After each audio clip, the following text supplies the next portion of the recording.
Proses pemutihan pajak kendaraan yang telah berlangsung sejak Agustus lalu, kini sudah diperpanjang beberapa kali, telah membuat dampak positif bagi pendapatan daerah.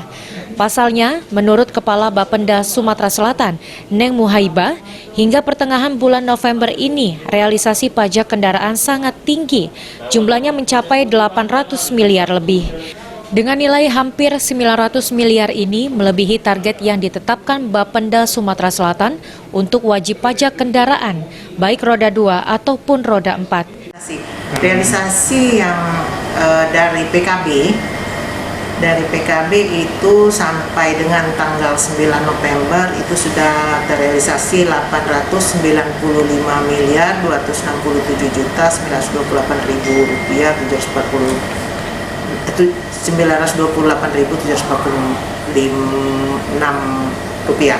Jadi terrealisasi 89,53, sudah terrealisasi melampaui target tahapan, di mana target tahapan itu 88,33 lebih kurang. Oke. Untuk antusias masyarakat sendiri, Bu, meningkat hingga berapa persen, Bu? Kita lihat dari realisasi pendapatan masih cukup tinggi, berarti antusias masyarakat itu cukup tinggi. Tingginya capaian realisasi pajak kendaraan tersebut menandakan kalau antusias masyarakat Sumatera Selatan sangat tinggi untuk membayar pajak kendaraan mereka. Dengan bantuan pemerintah untuk meringankan beban wajib pajak kendaraan, diharapkan ke depannya masyarakat bisa lebih taat pajak. Mardiansyah, PAL TV.